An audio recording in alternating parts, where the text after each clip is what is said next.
Namoz bandani yomonliklardan, buzuqliklardan to'sar ekan.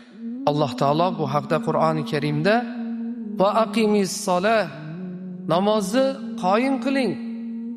Innas solata tanha anil fahshay val munkar. Albatta namoz fahsh va yomon ishlardan qaytarur deya Alloh taolo marhamat qildi. Demak, namoz insonni yomonliklardan, fahsh buzuq ishlardan qaytarar ekan. Endi ba'zida oramizda shunday bir savol tug'iladi. Namoz o'qiymiz-u, yo falonchilar namoz o'qiydi-yu, lekin nimaga gunoh ma'siyatdan qaytmayapti? Nimaga yomonliklardan qaytmayapti degan savol tug'iladi oramizda. To'g'rimi? Hammamiz namoz o'qiymiz. Lekin nima uchun gunohlardan tiyila olmayapmiz? Alloh taolo Qur'onda namoz fahsh, munkar, yomon ishlardan qaytaradi deyapti. Bu yerda gunohlardan qaytmayotganimizning sababi namozmi?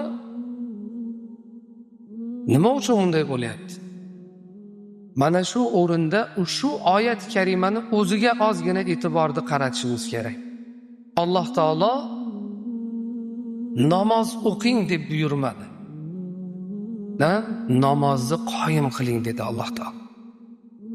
Demak, namoz o'qish bilan namozni qoyim qilishlikning orasida farq bor ekan-da.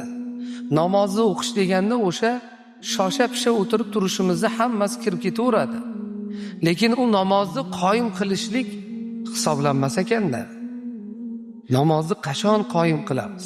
Xushu bilan, huzu bilan, barcha arkonlarini ixlos bilan mukammal ado etadigan bo'lsak, namozda o'zimizni Allohning huzurida turgandek his qila bilsak, Alloh bilan munojotda turibman degan holatda ado etadigan bo'lsak, ana bu namozimiz bizni gunoh ma'siyatlardan qaytaradi. Demak, namozimiz gunoh ma'siyatdan qaytarmayaptimi? Biz namozni mukammal to'g'ri ado qila olmayapmiz. Namozimizni ustida ishlashimiz kerak. Namozimizdagi kamchiliklarimizni bartaraf qilishimiz kerak azizlar.